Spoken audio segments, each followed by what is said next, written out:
बोलिए कृष्ण कन्हैया लाल की, सांवरिया सेठ की, भक्त वत्सल भगवान की।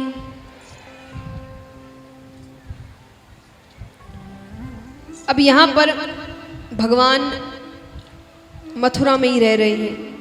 अपने माता पिता को कारागार से बाहर निकालते हैं, अपने बाबा उग्रसेन जी को कारागार से बाहर निकालते हैं, उनको राजगद्दी पर बैठाते हैं। कुछ समय तक भगवान वहीं रहते हैं। उसके बाद वसुदेव जी के कहने पर वे गुरुकुल चले जाते हैं। गुरुकुल में उनकी भेंट सुदामा जी से होती है। एक दिन दोनों को बड़ी जोर की भूख लगती है। गुरु माता से कहते हैं कि हमें भूख लगी है, भोजन कब तक तैयार हो जाएगा। गुरु माता ने कहा तैयारी तो मैं कर दूं, लेकिन लकड़ियां खत्म हो गई है, तुम दोनों जाओ जंगल से लकड़ियां काट कर ले आओ। ठीक है, लेकिन जाने से पहले गुरु माता ने एक पोटली दी जिसमें कुछ चने दिए। उन्होंने कहा अगर ज्यादा ही भूख लग जाए ये तो चने दोनों मिलकर खा लेना। ठीक है, दोनों जाते हैं। वो पोटली सुदामा जी के हाथ में थी। दोनों ने लकड़ियां काटी, घर वापस लौटने लग रहे हैं कि तेज वर्षा होने लगती है। तो दोनों एक एक पेड़ पर जाकर बैठ गए। जब तक वर्षा बंद ना हो जाए दोनों ने सोचा तब तक नीचे नहीं उतरेंगे। ठीक है, अब यहाँ पर जब वर्षा थोड़ी हल्की होती है, सुदामा जी को भूख लग रही है, तो सुदामा जी ने वो चने खाने शुरू कर दिए। अपना हिस्सा खा लेते हैं। अपना हिस्सा खाने के बाद उनको लगता है थोड़ा सा और ले लूंगा तो क्या पता चलेगा, और थोड़ा थोड़ा थोड़ा करते हो पूरा ही खा ले। दांत बज रहे हैं, उसकी आवाज है। अच्छा ठीक है, सुबह जब वर्षा रुकती है तब दोनों नीचे उतरते हैं। भगवान कहते हैं अरे सुदामा बड़ी जोर की भूख लगी है, जरा वो चने देना। सुदामा जी रोने लग जाते हैं कि वो चने तो मैंने पूरे खा लिए। भगवान कहते कोई बात नहीं, वहां जाकर मत कहना किसी से, कहना दोनों ने मिल बांट कर खा लिए। पर यहां गुरु जी ये दृश्य देख रहे थे। वो गुरुकुल में बैठे बैठे सब देख रहे हैं। उन्होंने कहा आज सुदामा ने अपने जीवन में दरिद्रता लिख ली। किसी और का हक कभी लेना नहीं, और माने सिर्फ भोजन नहीं, उसके हक का पैसा, उसके हक की खुशियां, उसके हक का भोजन, किसी और के हक का कुछ भी लेने से हम अपने जीवन में दरिद्रता लिखते हैं, दुख लिखते हैं। और जरूरी नहीं वो दंड तुरंत ही मिलता है। सुदामा जी को तुरंत नहीं मिला। वो गुरुकुल से चले गए, बड़े होते हैं, शादी होती है, बच्चे होते हैं, उसके बाद उनके जीवन में दरिद्रता आती है, और ऐसी दरिद्रता कि उनके घर में अन्न का दाना तक नहीं होता है।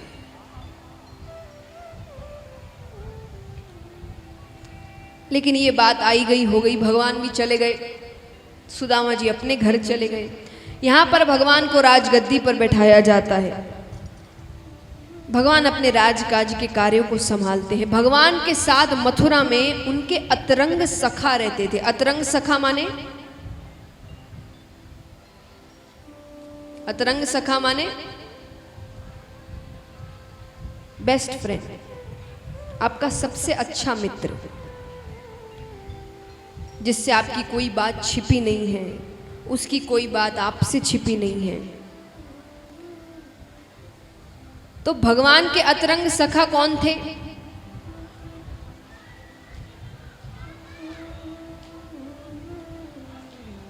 अतरंग सखा, उनके बेस्ट फ्रेंड कौन थे बताइए? उद्धव। कौन थे? उद्धव। और वो बिल्कुल भगवान जैसे थे, भगवान जैसे दिखते थे, भगवान जैसे चलते थे, नाक नक्शा सब भगवान जैसा। ज्ञान में उन्होंने देवताओं के गुरु बृहस्पति जी से विद्या प्राप्त की थी, यानी अत्यंत ज्ञानी थे वो। बस एक चीज की कमी थी, उद्धव जी के लिए सबसे ऊपर ज्ञान था, ज्ञान से ऊपर और कुछ नहीं। लेकिन भगवान जानते थे ज्ञान से ऊपर भी कुछ है। क्या है? प्रेम। और उद्धव जी प्रेम को कुछ नहीं मानते थे, उनको ये सब चीजें सांसारिक लगती थी कि ये कोई काम की चीजें नहीं है। भगवान कहते थे निस्वार्थ प्रेम से ऊपर और कुछ नहीं है। अब यहां पर एक दिन भगवान राजकाज के कार्यों को खत्म करके अपने कमरे की खिड़की पर खड़े हैं। उनकी खिड़की काफी बड़ी थी, उनको उससे ठीक यमुना नदी का तट दिखता था। तो आज भगवान को ब्रज की बहुत याद आ रही है।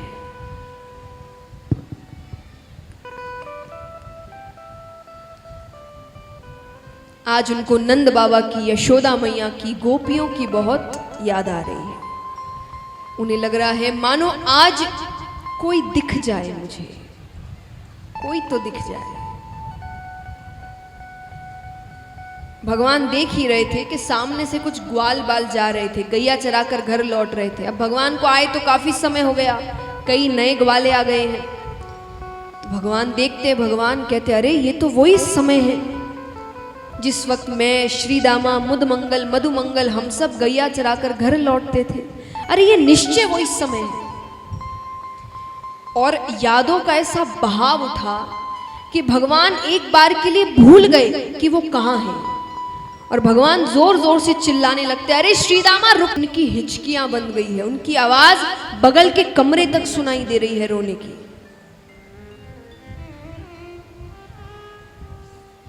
बगल के कमरे में उद्धव जी बैठे थे।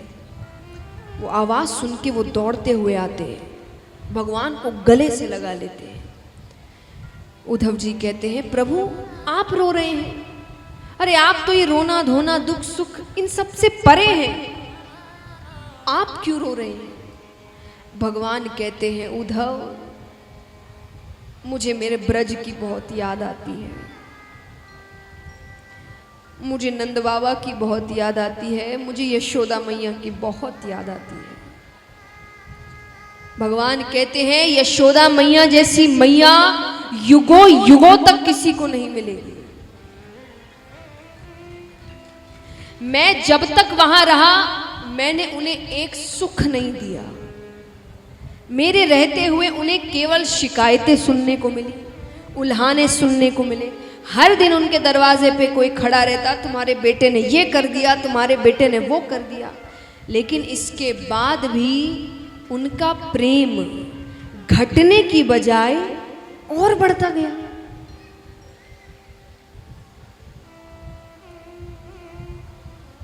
भगवान कहते हैं नंद बाबा जैसे बाबा युगों युगों तक किसी को नहीं मिलेंगे। तुम्हें पता है वो जानबूझ के अपनी जूतियां नहीं पहनते थे और दरवाजे के बाहर जाकर खड़े हो जाते थे, क्योंकि उनको पता था कि अब कृष्ण उनकी जूतियां सर पर लेकर आएगा और आकर कहेगा बाबा आपने जूतियां नहीं पहनी ना, जल्दी से पहन लो, मैया बरजेगी। और मैं अपने हाथों से अपने पिता को जूतियां पहनाता था।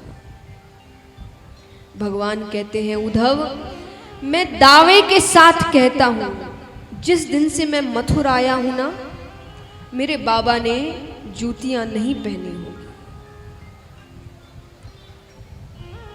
भगवान कहते हैं उससे ज्यादा दुख मैंने उन भोली भाली गोपियों को दिया है।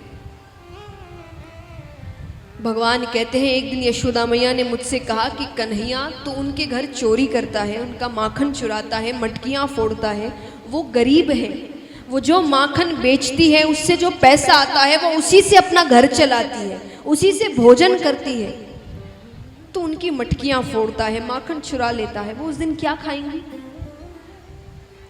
तो मैं कई दिनों तक उनके घर चोरी करने नहीं गया। पता है कुछ दिन बाद वो सब की सब आ गई, आकर कहती यशोदा कन्हैया सिर्फ तेरा ही बेटा है क्या? अरे माखन चुराता है चुराने दो, मटकियां फोड़ता है फोड़ने दो, पर असल में गरीब तो हम उस दिन हो जाएंगे जिस दिन कन्हैया हमारे घर आना छोड़ देगा।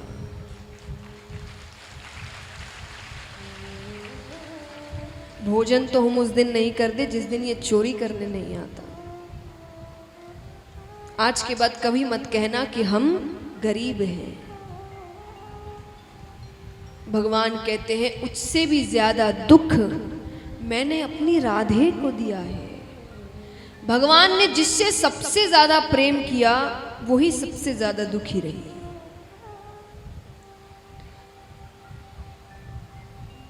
भगवान इतनी बातें कह रहे हैं, इतना रो रहे हैं, उद्धव जी पे कोई असर नहीं हुआ। उद्धव जी कहते प्रभु अगर ऐसा था तो आप उन अनपढ़ गवार ब्रजवासियों को ज्ञान से समझा सकते थे। अनपढ़ गवार, प्रभु कहते हैं तुमको कैसे पता वो अनपढ़ गवार है। उद्धव जी कहते हैं वो कहाँ गुरुकुल गए होंगे, उनका काम तो दूध दही माखन बेचना है। भगवान कहते ऐसे तो मैं भी 1 वर्ष ही गुरुकुल गया, 1 वर्ष में कोई कितना सीख लेगा। उद्धव जी कहते प्रभु आप तो खुद ज्ञान है, ज्ञान की शुरुआत आपसे होती है। भगवान समझ गए कि जिस मौके का भगवान को इंतजार था वो मौका मिल गया। उनको उद्धव जी को बहुत समय से प्रेम तत्व समझाने की इच्छा थी। भगवान कहते हैं तुमने सही कहा, मैं उन्हें समझा ना सका, तुम जाओ, तुम ब्रज जाओ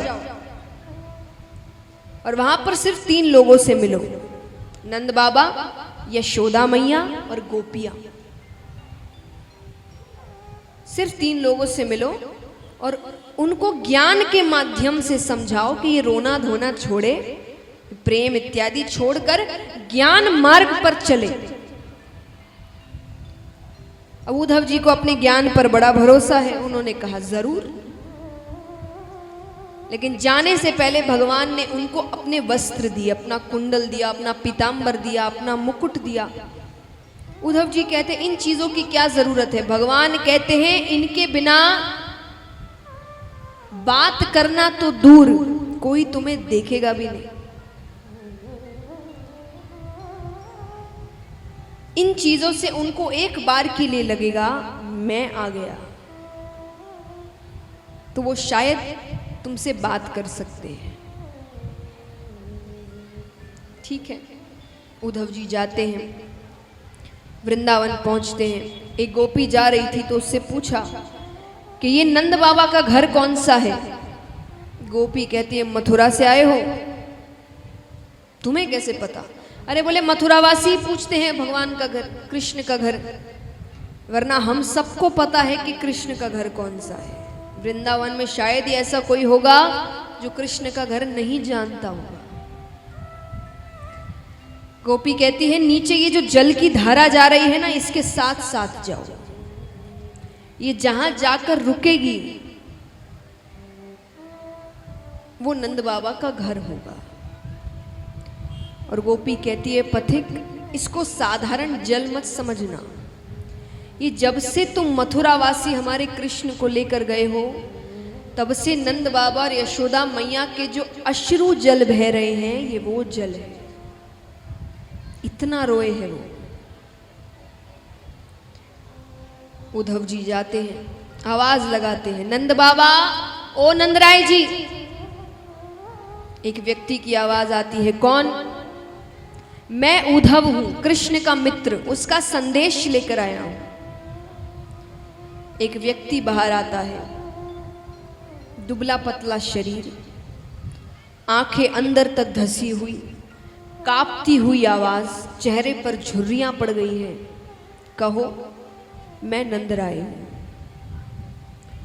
भगवान ने जो नंद बाबा का हुलिया बताया था उससे ये इतना भी मेल नहीं खा रहा। उद्धव जी प्रणाम करते हैं, माफ करना मैंने आपको पहचाना नहीं। नंद बाबा उनको बैठाते हैं, मैं भोजन लेकर आता हूं, तुम थके हुए लग रहे हो, भूखे लग रहे हो, भोजन लेकर आता हूं, घर में नहीं है। नंद बाबा गए तो वो रसोई घर की ओर देख रहे हैं तो रसोई घर में जाले पड़ गए हैं, मानो जब से कृष्ण गया है इस घर में खाना नहीं बना। वो भोजन लेकर आते हैं, भोजन कराते हैं। कुछ कहे इससे पहले यशोदा मैया आती है। यशोदा मैया कहती है, अरे किससे बातें कर रहे हो? एक बार के लिए उद्धव जी को देखकर यशोदा मैया दौड़ती है। उनको लगता है कि कृष्ण आ गया। यशोदा मैया कहती है, अरे कन्हैया तू आ गया? नंद बाबा कहते हैं, उसका मित्र है, संदेश लेकर आया है। यशोदा मैया कहती है, कन्हैया जब छोटा था ना, वो जब भी रोता था, मैं अपने सारे काम छोड़कर उसको गोद में लेती थी कि वो रोए ना। मैं उसको रोते हुए नहीं देख सकती थी। आज उसकी माता कब से रो रही है, वो आ नहीं सकता, मित्र को भेजा है। उद्धव जी कहते हैं, मैया कन्हैया को खुदगर्ज मत समझना, वो आप सबको बहुत याद करता है। मैं जब यहाँ आ रहा था तो देवकी माता ने मुझसे कहा कि यशोदा से जाकर कहना कि यशोदा धन्य है तेरे लालन पालन को। लेकिन मुझे एक दो बात पूछनी है। तूने मुझसे कहा था, जब भगवान वहां रह रहे थे तो देवकी माता ने यशोदा मैया से पूछा था कि इसको खाने में क्या पसंद है। तो देवकी माता कहती है कि तूने मुझसे कहा था कि कन्हैया बहुत चंचल है, दिन भर भागता दौड़ता रहता है, घर के अंदर कदम ही नहीं रखता। पर यहां तो वो घर के बाहर कदम नहीं रखता। शैतानियां तो दूर, मैंने तो कृष्ण को आज तक मुस्कुराते हुए नहीं देखा कि ये मुस्कुराता कैसे है। तुमने कहा था ये खाने पीने का बहुत शौकीन है, तुम उसको नए नए पकवान खिलाती हो, तुम उसको दिन में 8 बार भोजन करवाती हो। कितनी बार? यहां मैंने एक बार उसके लिए गौरस से बनी एक मिठाई बनाई, उसकी थाली में रखी, तो जो कन्हैया थाली को हाथ जोड़कर बैठता था, वो उस दिन थाली छोड़कर चला गया। वो कहता है कि उद्धव, देवकी माता से कहना कि मेरी थाली में गौरस से बनी कोई मिठाई ना रखे। मुझे मेरी यशोदा मैया की याद आती है, मुझे मेरे ब्रज की याद आती है। यशोदा मैया इससे ज्यादा सुन ही नहीं पाई, वो मूर्छा को प्राप्त हो गई। नंद बाबा उनको कमरे में सुला देते हैं। नंद बाबा कहते हैं, ये इतनी ही देर आराम करती है जब तक ये बेहोश रहती है, वरना ये पागलों की तरह पूरे ब्रज में घूमती है, हर घर में जाती है। तुमने कन्हैया को देखा क्या? तुम्हारे यहाँ माखन चुराने आया है ना, तुमने उसे बांध के रखा है ना, उसको वापस लौटा दो। मैं उसे घर में बांध कर रखूंगी, वो किसी का नुकसान नहीं करेगा, वो कोई चोरी नहीं करेगा। वृक्षों से पूछती है, तुमने कन्हैया को देखा क्या? उसको कहना उसकी माता उसको बहुत याद करती है। गोवर्धन पर्वत से कहती है, तुमसे तो बहुत प्रेम करता था वो, तुम्हारी पूजा करवाई थी उसने, तुमको पता है वो कहाँ है, वो कब वापस आएगा? उद्धव जी को अपना काम याद आता है।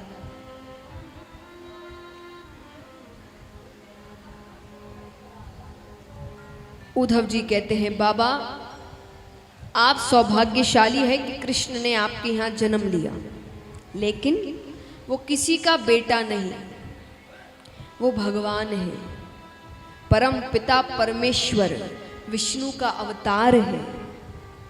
ये लीलाएं थी उसकी, ये रोने धोने से कुछ नहीं होगा। ज्ञान मार्ग पर चलकर भगवान को प्राप्त करिए आप। नंद बाबा कहते हैं, मैंने तो तुमको कोई बहुत समझदार बालक समझा था, तुम तो बड़े साधारण से बालक निकले। क्या कहा? वो किसी का बेटा नहीं, वो भगवान है। नंद बाबा कहते भगवान के एक लक्षण नहीं है उसमें। नंद बाबा कहते भगवान तो सबका पेट भरते हैं, किसी को भूखा नहीं सोने देते, अन्न का भंडार है उनके पास। तो जिसके खुद के पास अन्न का भंडार है वो खुद भूखा रह सकता है, वो भूख के लिए तड़प सकता है, रो सकता है। मैंने कन्हैया को भूख से बिलखते हुए देखा है, रोते हुए देखा है। तुम कहते हो वो भगवान है। भगवान कहते हैं सच की राह पर चलो। मेरा बेटा बात बात पर झूठ बोलता है, चोरी करता है, तुम कहते हो वो भगवान है। और भगवान से तो कभी गलती नहीं होती ना, हमसे गलती हुई, हमने उसे बार बार बेटा कहा। भगवान तो कभी गलत नहीं करते। नंद बाबा कहते हैं उसने कितनी बार मुझको बाबा कहा है, यशोदा को मैया कहा है। जब गोपियां उसको छेड़ती, गोपियां कहती कि नंद बाबा गोरे, बलदाऊ भैया गोरे, यशोदा मैया गोरी, तू कहां से आ गया काला, तू इनका बेटा नहीं है। तो वो क्रोधित हो जाता। वो यशोदा से आकर कहता कि मैया कह दे जा मरी से कि मैं तेरो छोरो हूं। तुम कहते हो वो भगवान है। और अंत में नंद बाबा कहते हैं कि मान लिया मैंने वो भगवान है, तुम्हें क्या लगता है ये कहना मेरी विरह वेदना कम कर देगा? अरे आज तक तो मैं ये सोचते हुए आ रहा था कि मेरे बेटे ने मुझे त्याग दिया, छोड़ दिया। कोई बात नहीं, कईयों के बेटे छोड़ देते हैं उनको, पर भगवान तो है, मैं भगवान के भरोसे जीऊंगा। पर आज तुमने मुझे क्या बता दिया? तुम्हारे कहने का मतलब है मेरे बेटे ने नहीं, भगवान ने मुझे छोड़ दिया। भगवान मेरा घर छोड़कर चले गए। अब किसके भरोसे रहूं? हम भी आपको यही सिखाते हैं ना कि दुनिया में कोई भी आपका साथ छोड़ सकता है, लेकिन भगवान तो आपके साथ है, उसके सहारे जियो। पर उद्धव जी की बातों अनुसार तो ये लग रहा है कि नंद बाबा का घर तो भगवान ही छोड़कर चले गए। अब वो किसके भरोसे जिए? नंद बाबा कहते ये क्या कह दिया तुमने? एक आखिरी उम्मीद जो मेरे पास थी जीने की, तुमने वो भी मुझसे छीन ली। ये क्या कह दिया तुमने उद्धव? उद्धव जी को शब्द नहीं सूझ रहे, वो क्या कहे, क्या कहेंगे? इसका कोई उत्तर हो सकता है? उद्धव जी वहां से चले जाते हैं। थोड़ी दूर पहुंचते हैं कि कुछ गोपियां आपस में बातें कर रही है। गोपियां कहती है कि अरे ये सोने का रथ किसका है? अक्रूर जी सोने के रथ में आए थे। दूसरी गोपी ने कहा तुम्हें याद नहीं? अरे वो अक्रूर इसी रथ में तो आया था जो कृष्ण को ले गया था। अब क्या लेने आया है? बोले कंस की मृत्यु हो गई है, उसका श्राद्ध है, मांस लेने आया होगा। श्राद्ध में मांस कौन परोसता है? दैत्यों के श्राद्ध में मांस ही परोसा जाता है। तो मांस यहां कहां मिलेगा? हम तो दूध दही माखन बेचते हैं। गोपियां कहती है ये मथुरावासी बड़े चालाक है, उनको पता है कि कृष्ण के जाने के बाद वृंदावन वृंदावन नहीं रहा, शमशान घाट बन गया है। सब मृत घूम रहे हैं यहाँ पर। उन्होंने तो अपने स्वाद का भी ध्यान रखा है। कहते हैं जो प्रेमी होते हैं उनका हृदय बड़ा मीठा होता है। एक गोपी कहती है तो तुम्हारा हृदय मांगेंगे तो तुम दे दोगी? क्यों नहीं? गोपी कहती है मामा के श्राद्ध में भांजा भी तो होगा, वो दूर से देखकर पहचान जाएगा ये किस गोपी का हृदय है। हम नहीं जा सकते, वो हमारे हृदय को ही देख लेगा। कैसे भाव है? ऐसे भाव एक दिन मीराबाई के थे। मीराबाई रोज भगवान के भजन गाती थी, भगवान उन्हें दर्शन देने आते थे। एक दिन भगवान ने सोचा थोड़ी परीक्षा लेते हैं, भगवान नहीं आए। वो भजन गाए जाए, भगवान नहीं आए, वो भजन गाए जाए, भगवान नहीं आए। बहुत रो रही है पर भगवान आ नहीं रहे। वो एक पेड़ के नीचे बैठी थी, पेड़ पर एक कौवा बैठा था, वो जोर से आवाज कर रहा है। तो अंत में मीराबाई हार गई। उनको अच्छा नहीं लग रहा कि भगवान आ क्यों नहीं रहे, किस बात से नाराज है। तो मीराबाई उस कौवे से कहती है क्या कि काढ़े कलेजो मैं धरूं रे, कि काढ़े कलेजो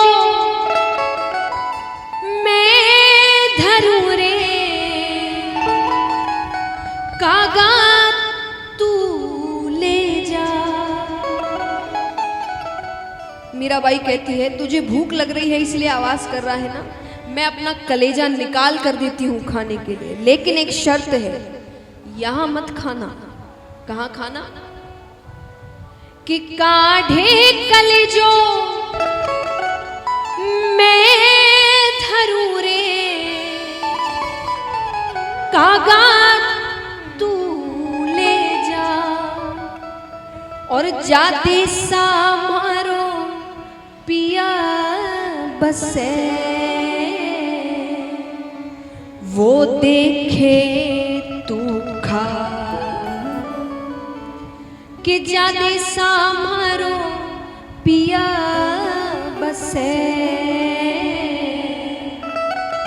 वो देखे तू खा। मीराबाई कहती है इसको यहां मत खाना, जहां मेरे प्रियतम रह रहे हो वहां लेकर जाना, और वो जब वो देख रहे हो उनके सामने खाना, उनको पता चले पीड़ा क्या होती है, तकलीफ क्या होती है।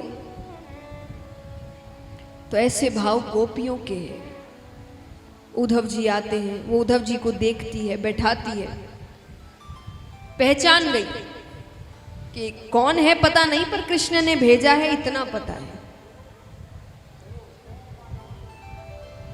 गोपियां कहती है आपको कृष्ण ने भेजा है? बोले हाँ। बोले ये जो आभूषण है, कपड़े हैं, उसने पहनाए हैं? बोले हाँ। तुम्हें कैसे पता? गोपियां कहती है अपना ऐश्वर्य दिखा रहे हैं कि राजा बन गए हैं। उद्धव जी कहते हैं इतनी नाराजगी, अभी तो उसके लिए बड़ी प्रेम की बातें कर रही थी। गोपियां कहती उद्धव जी प्रेम से एक बात याद आई, एक बात बताइए, आप तो बड़े ज्ञानी हैं, ऐसी कौन सी प्रीति होती है जो जिंदगी भर रहती है, और ऐसी कौन सी प्रीति है जो कुछ समय बाद खत्म हो जाती है? उद्धव जी कहते हैं जिस प्रीति में स्वार्थ हो वो जल्दी खत्म हो जाती है, जो बिना स्वार्थ के की जाए वो जिंदगी भर रहती है। गोपियों ने कहा तो हमने तो कोई स्वार्थ नहीं रखा, हमने तो इतना स्वार्थ भी नहीं रखा कि वो वापसी में हमसे प्रेम करे, फिर ये प्रीति क्यों नष्ट हो गई? ऐसी नष्ट हुई कि उसके दर्शन तक नहीं होते हमें। उद्धव जी कहते हैं मैं यही समझाने तो आया हूं तुम्हें, ये रोना धोना छोड़ो। अरे वो भगवान है, उसका कोई एक रूप नहीं है, उसके कई रूप है। वो एक शक्ति है, उसके हाथ नहीं, उसके पैर नहीं, उसकी आंखें नहीं। गोपियां कहती हैं आंखें नहीं तो किसकी आंखों में यशोदा मैया इतना मोटा मोटा काजल डालती थी? पैर नहीं तो कौन हमारी गैयाओं को चराने ले जाता था? हाथ नहीं तो किसने हमारी मटकियां फोड़ी? अरे इतनी मुश्किल से तो हमने उसमें प्रेम रस भरा था, आप उसको फिर से रूखा सूखा बनाने पर तुले हुए। क्या कहा? मन ज्ञान मार्ग पर लगाओ। मन कोई 10-20 होते हैं क्या? मन कितने होते हैं? वो तो कब का कृष्ण को दे दिया। अब मन बचा हो तो कहीं लगाए ना।